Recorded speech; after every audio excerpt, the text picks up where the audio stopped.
나무를 해다가 장에 팔아서 생계를 유지하는 랍비가 있었습니다.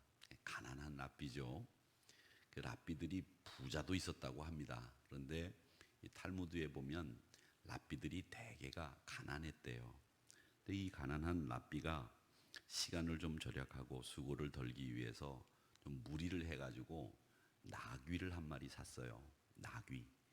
그래가지고 이 나귀를 한 마리 사서 이 나귀를 가지고 이제 나무도 베 가지고 더 많이 싣고 장에다 팔아서 우리가 좀 생활의 공공함을 피하자 이제 이런 생각을 가지고 이 나귀를 사가지고 오니까 그 랍비 밑에서 공부하는 제자들이 너무 좋은 거예요. 그래서 좋아라 막 박수를 치면서 그 나귀를 쳐다보면서 막 기분 좋아해서 이제 나귀를 데리고 강가로 가가지고 강에서 이제 나귀를 깨끗하게 씻기는 거예요.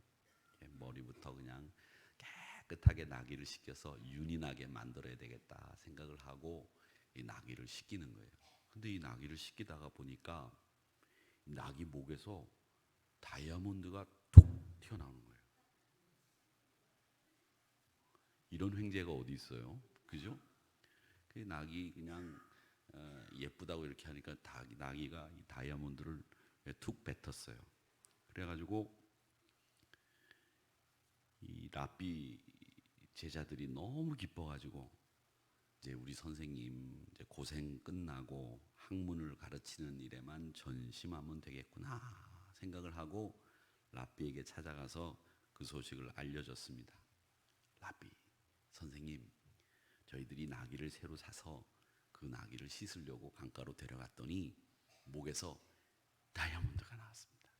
이제 이거 하나면 우리 불행 끝, 행복 시작입니다. 이제 잘 됐습니다. 이제 그렇게 이야기를 했더니 랍비가 제자들을 나무라시는 거예요. 야, 그 다이아몬드는 먼저 이 나귀의 주인에게 돌려줘라. 그렇게 얘기를 하는 거예요. 그래서 제자들이 은근히 부하가 나가지고 아니 이 나귀는 선생님이 사신 게 아닙니까? 그 선생님이 사신 나귀에서 나온 거니까 선생님 건데 그걸 왜 다시 전 주인에게 돌려줍니까? 말이 안 됩니다.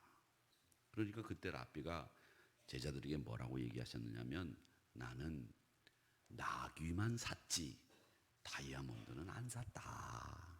나귀만 샀지 다이아몬드는 안 샀다. 그러니 나귀 산 값만 지불했으니 그 다이아몬드는 전 주인에게 돌려줘라. 근데 우리가 이 얘기를 다 들었어요. 선생님이 사신 나귀에서 나온 다이아몬드니까 당연히 선생님 거죠. 이 말도 일리는 있어요. 또 나는 나귀 값만 주고 나귀만 샀으니 그 다이아몬드는 내가 산 게 아니니 전 주인에게 돌려줘라 라고 하는 이야기도 맞는 얘기예요. 그런데 여기서 분명한 것은 우리가 불로소득, 뜻하지 않은 횡재가 내가 애를 쓰고 대가를 치르지 않은 것은 내 것이 아니다라고 하는 것을 분명하게 랍비는 제자들에게 가르쳐 준 겁니다. 여러분 노름 벌어서 기업 세운 사람 보셨어요? 못 보셨을 겁니다. 노름을 해서 기업을 세운 사람은 없어요. 그 노름을 한 사람은 옛날 말에 노름으로 망한다 그랬어요. 그 말은 무슨 말이냐면 이 땀을 흘리지 않고 번 돈은 그대로 나가게 돼 있는 게 원리예요. 그렇기 때문에 랍비는 두말할 것도 없이 나귀의 주인은 나지만 나는 나귀만 샀지 다이아몬드는 내가 사지 않았다. 그렇게 말씀하신 겁니다. 우리가 현실적으로 그런 일들이 또 언제 일어나느냐 하면 친구가 길을 가다가 로또 복권을 하나 샀어요. 그래서 야 너하고 나하고 한 장씩 가지자. 2장을 사서 내가 친구한테 한 장 주고 나도 한 장 가졌어. 그런데 로또가 산 나는 내 복권은 안 됐어. 근데 이 친구가 내가 사준 이 친구가 1등이 된 거예요. 그런데 그 복권을 보통 사람들은 그게 당첨되지 않을 거라고 생각을 하고 2장을 사서 하나 주면서 야 이거 1등 되면 나한테 반만 줘라. 그렇게 얘기를 하면서 주는 거예요. 그래서 받는 사람도 그래 내가 1등 되면 너 반이 아니라 70%도 준다 야. 그리고 받아. 그런데 이게 1등이 딱 당첨되면 당첨됐다는 소리도 안 해. 이게 사람이죠. 오늘 성경 말씀에 뭐라고 얘기를 합니까? 뭐라고 얘기해요?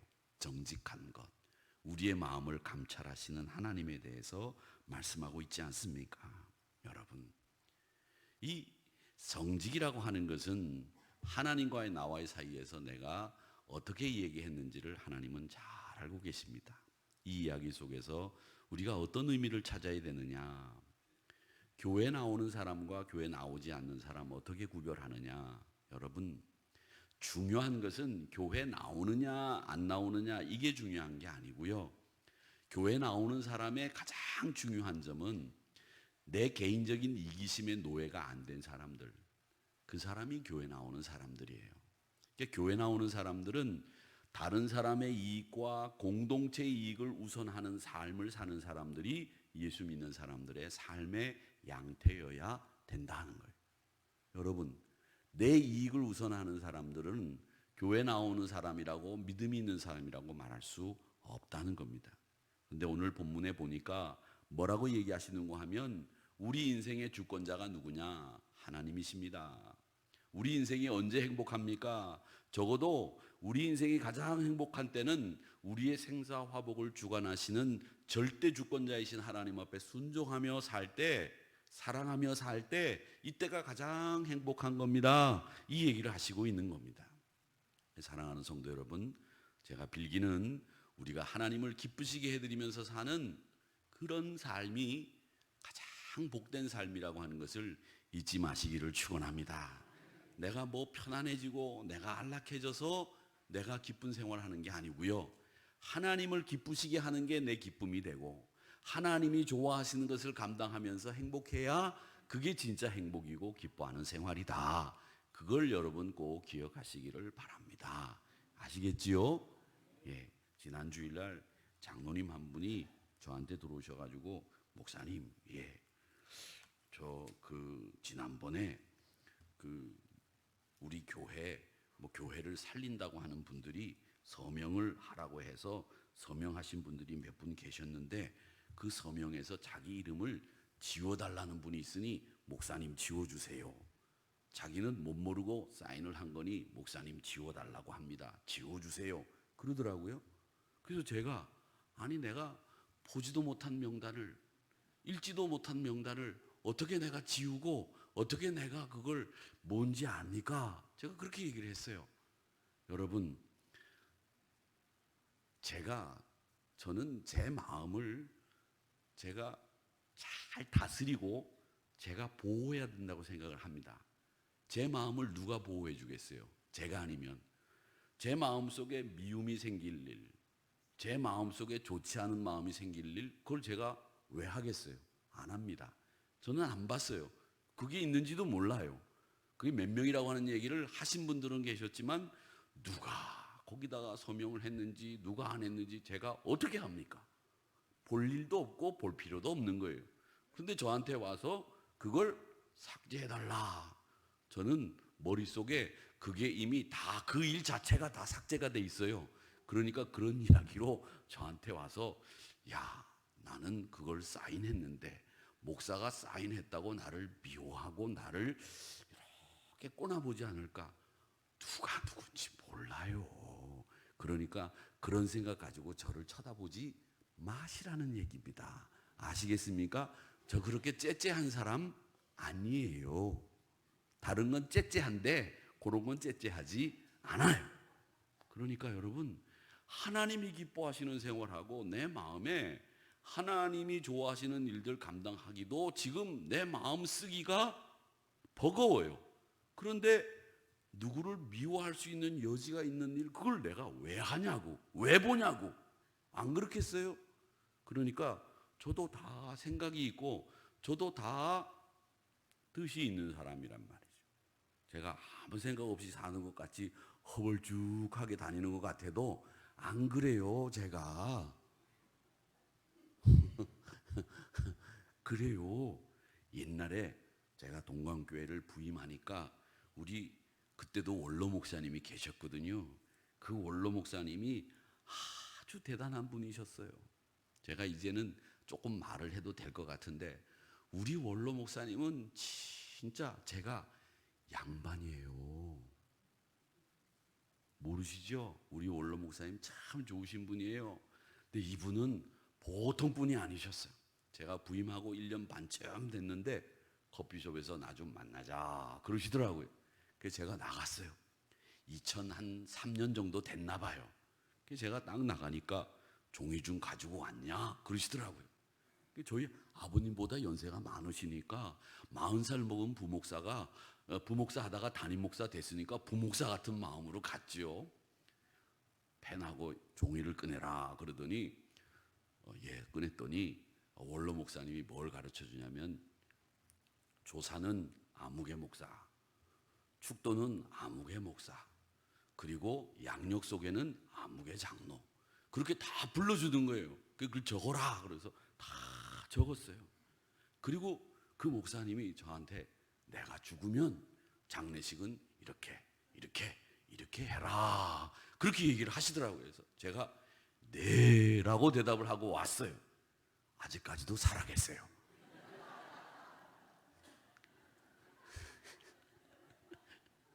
그게 2003년이니까 지금 19년이니까 16년 지났어.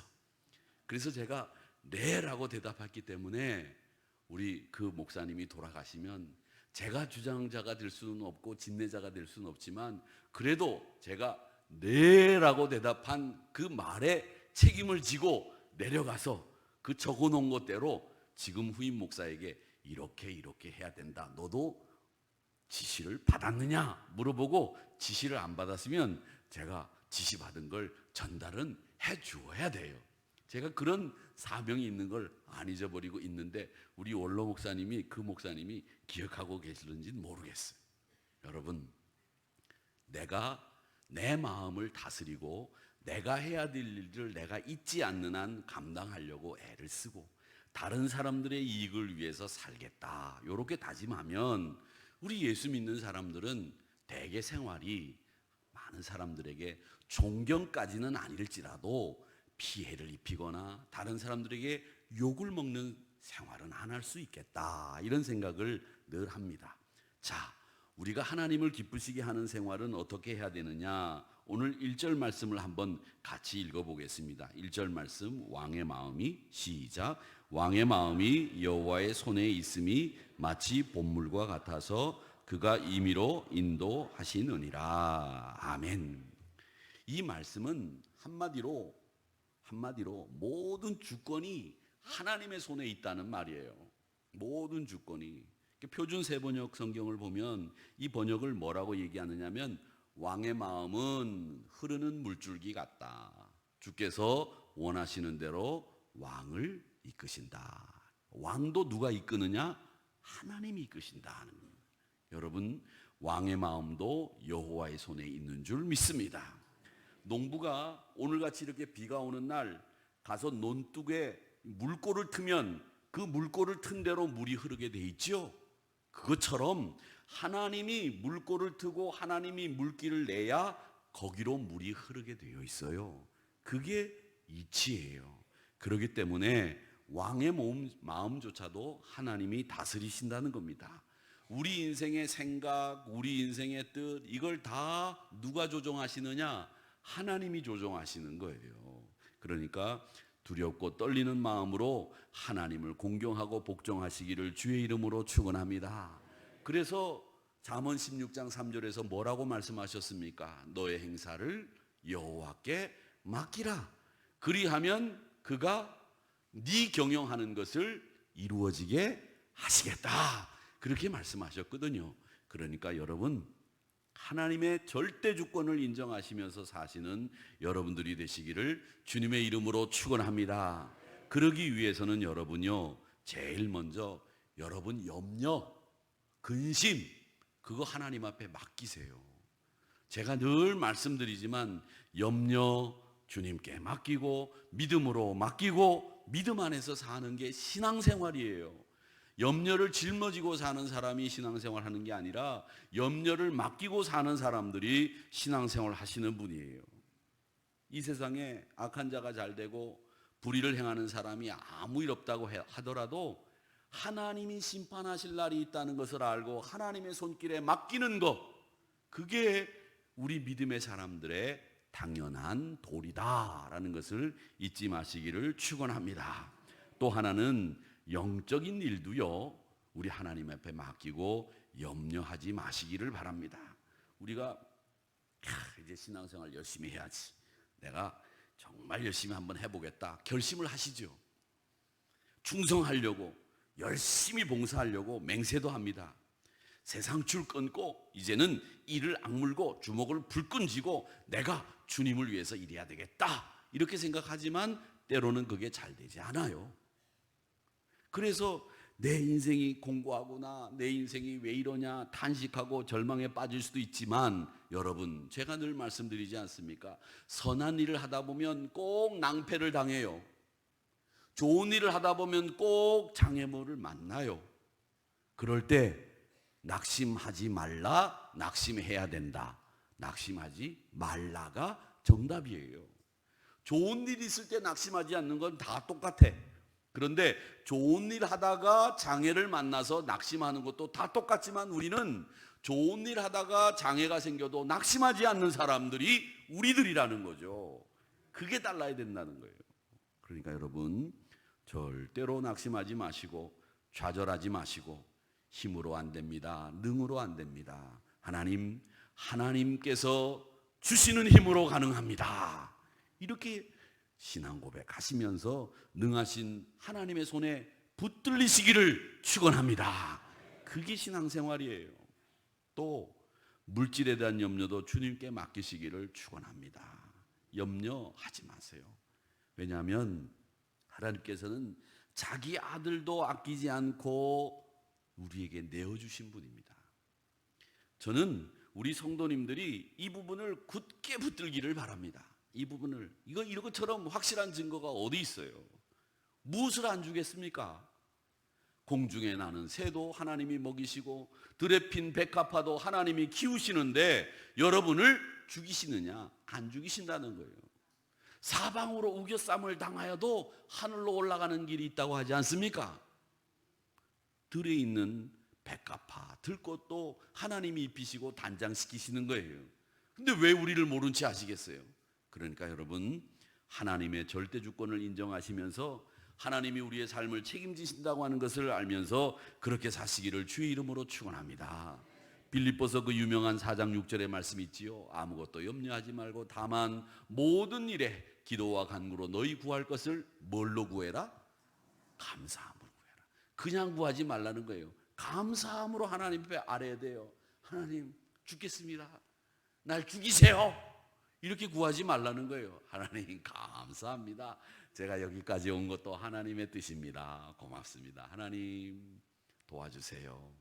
감사함으로 구해야 되는 거예요. 근데 우리는 구하는 건 하는데 감사함으로 구하지 않고 불평으로 구하고 미운 마음으로 구하고 좋지 않은 마음으로 구한단 말이에요. 그러니까 이루어지지 않는 거예요. 여러분, 구할 때 감사함으로 구하세요. 이거 놓치면 안 돼요.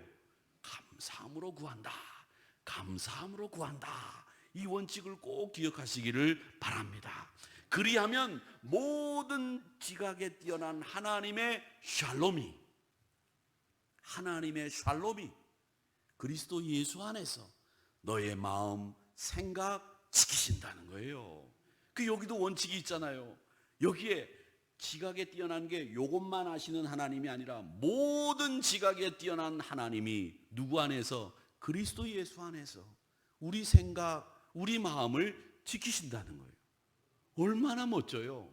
그래서 제가 늘 말씀드리죠. 우리 예루살렘 성전이 그리스도 안이라고 생각하세요. 요 안에 다 들어와 있는 것처럼 여러분의 생활이 늘 그리스도 안에, 이 안에 있는 것처럼 그렇게 생활하시기를 축원합니다. 요 바깥으로 나가면 안 돼요. 우리 몸은 바깥으로 나가야 되죠. 집에도 가야 되고 밥도 먹으러 가야 되고 또 일도 하러 가야 되니까 우리가 예루살렘 성전 바깥으로 나가야 되지만, 여러분의 영은 항상 이 그리스도 안에 거하시기를 축원합니다. 그래서 우리 마음과 생각을 지키시는 하나님께서 우리와 함께 하신다는 거예요. 하늘이 무너져도 요동하지 마세요. 눈에 보이는 거 가지고 놀라지 마세요. 약속하신 말씀 붙잡고 견디세요. 이게 신앙이에요. 눈에 보이는 거 가지고 화들짝 놀랬다가, 눈에 보이는 거 가지고 화들짝 좋아했다가, 눈에 보이는 거 가지고 울다가, 눈에 보이는 거 가지고 웃다가, 이러다가 시간 다 보내. 눈에 보이는 거 가지고 놀래지 말고 울지 말고 약속의 말씀 붙잡고 놀래지도 말고 울지도 말고 기뻐하며 사시자는 거예요. 그게 신앙생활이란 말이에요. 2절 말씀입니다. 우리 같이 한번 읽어보겠습니다. 시작. 그 행위가 자기 보기에는 모두 정직하여도 여호와는 마음을 감찰하시느니라. 이 말씀은요, 여러분, 하나님이 우리 마음을 너무 잘 아신다는 거예요. 그러니까 하나님이 너무 잘 아시는 우리 마음, 그걸 어떻게 보시느냐? 교만한지 교만하지 않은지 요걸 먼저 보세요. 저는 그렇게 생각해요. 왜? 교만은요 패망의 선봉장이라고 그랬어요. 망하는 지름길이에요, 이 교만이. 그래서 하나님이 우리 마음을 보실 때 제일 어떤 마음을 보실까 이렇게 생각해 보면 너한테 교만한 마음이 있는지 이걸 제일 먼저 보실 것 같아. 사람들은 대부분 자기가 겸손하다고 생각을 합니다. 여러분, 겸손하다고 생각하지 마시고 나는 교만하다 생각을 하시고 살면 겸손해질 수 있습니다. 그리고 겸손이라고 하는 건 뭐냐면 창조주이신 하나님 앞에 나를 비춰보면 내가 교만해질 수가 없어요. 내가 교만해지려고 비위 다 버리고 아양 떨고 비위 맞히는 사람 되려는 얘기가 아니고요. 하나님 앞에서 내가 어떤 존재인지를 비교해 보란 말이죠. 그러면 머리를 숙이게 되고 마음을 낮추게 되고 하나님 앞에서 내가 정말 부끄러운 사람이라구나 하는 것을 깨닫는 순간에 저절로 겸손해지는 거예요. 그러니까 겸손이라고 하는 것은 하나님과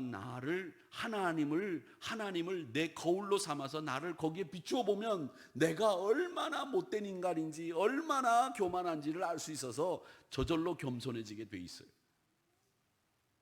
근데 자기 죄를 못 보고 자기가 교만한지 못 보는 이유가 있어요. 그 이유가 뭐냐? 자기 죄를 왜 못 보는지 아세요? 자기가 왜 교만한지 모르는 것 같아요. 그 이유는 자기를 보지 못하는 거예요. 자기의 뭘 못 보느냐? 과거의 죄를 못 봐요. 자꾸 잊어버려. 내가 잘못한 걸 자꾸 잊어버려요. 옛날에 불평했던 죄, 불만했던 죄 이런 걸 계속 잊어버리고 또 불평하고 불만하고 또 미워하고 자꾸 잊어버리는 거예요. 그리고 두 번째는 왜 자기가 자기 죄를 못 보느냐? 자기는 실수 안 하는 사람인 줄 알아. 여러분, 아니에요. 이제 실수해요. 우리가 실수할 수 있는 인간이라는 것을 여러분 꼭 기억하셔야 됩니다. 내가 죄에 실수 빠질 수 있는 인간이에요. 그런데 우리는 죄에 실수 안 하는 인간으로 생각하고 사니까 자기를 못 보는 거예요. 사랑하는 성도 여러분, 나는 실수할 수 있다. 정말 실수할 수 있는 사람입니다.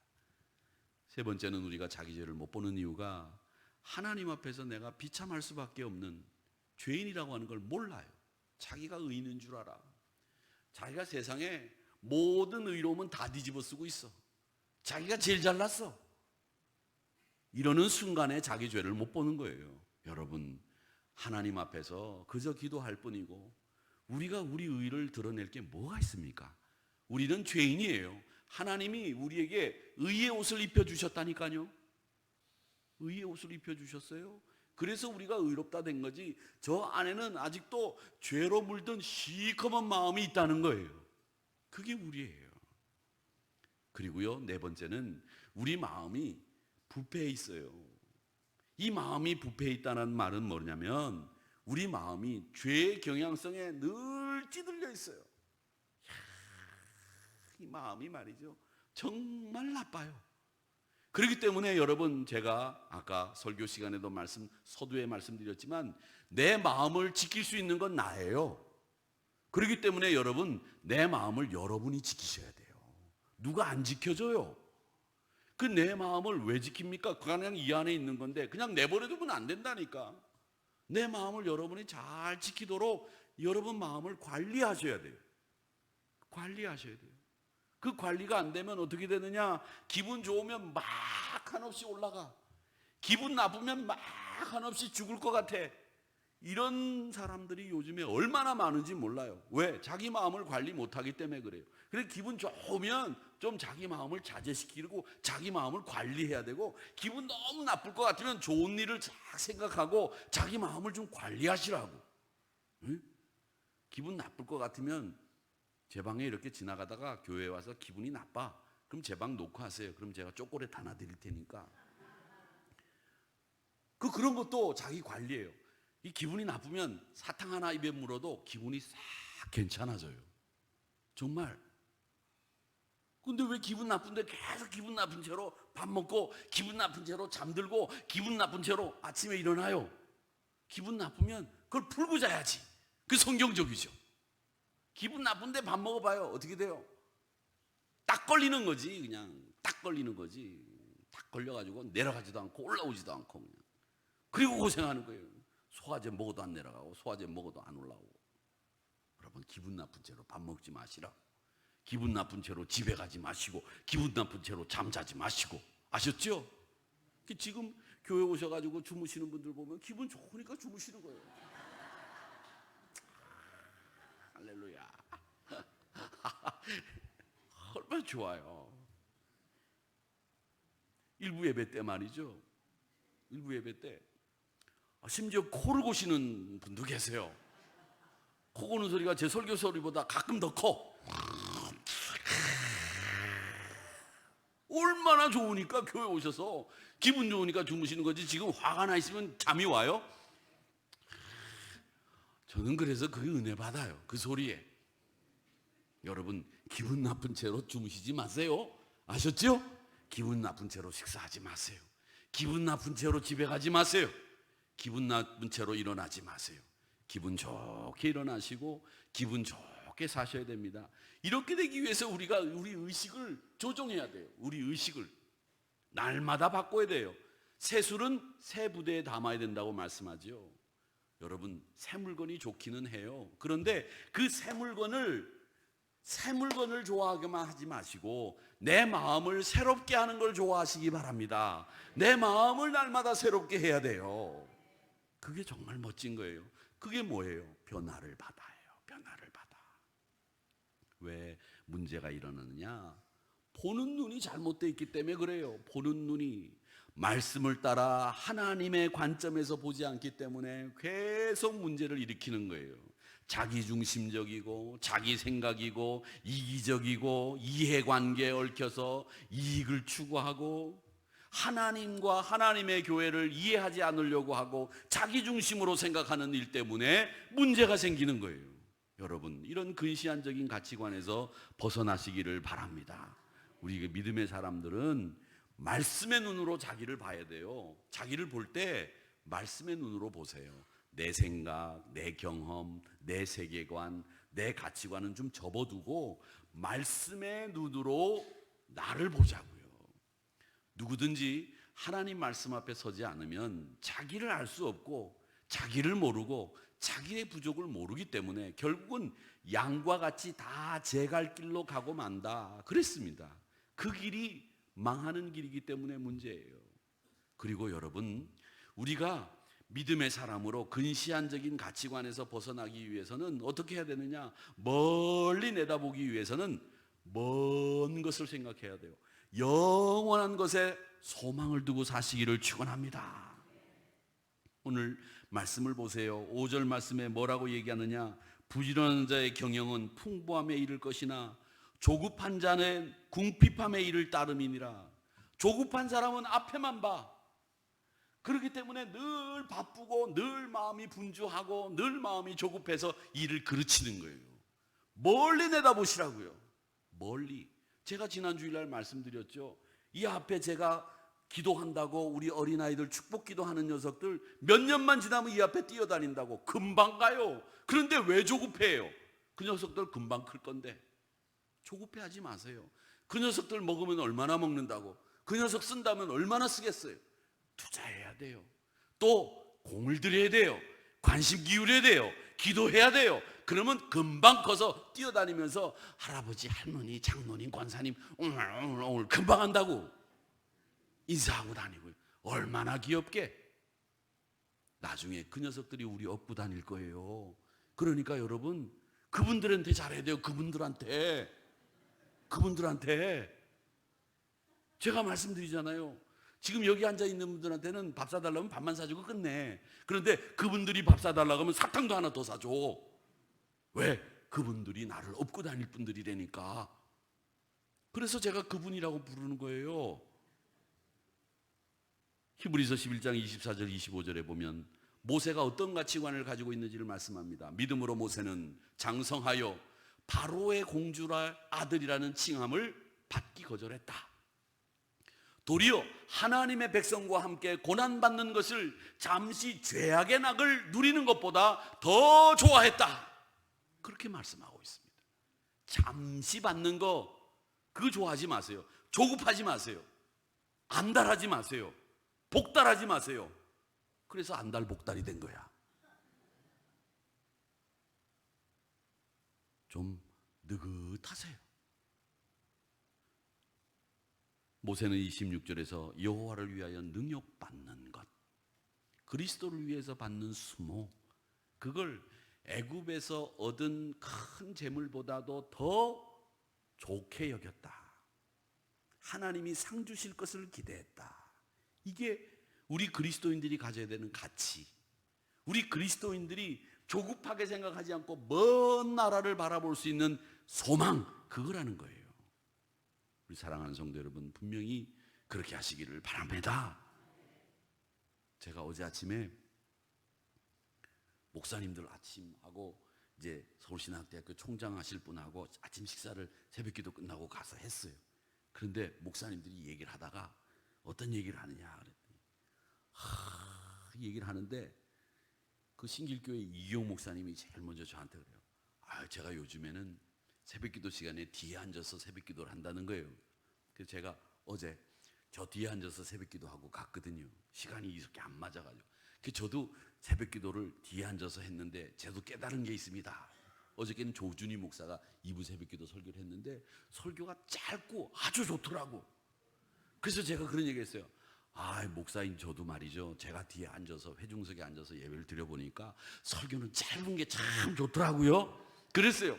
그랬더니 그 이기용 목사가, 신길교회 목사님이 맞아요. 저도 목사인데도 설교가 짧은 게 제일 좋더라고요. 그렇게 얘기하더라고요. 그래서 오늘 설교는 여기까지 하겠습니다. 다음 주에 또 하면 되지 뭐, 그지요? 그러니까 여기까지 하고 하나님을 기쁘시게 해드리는 여러분들 되시기를 축원합니다. 아버지 하나님 감사.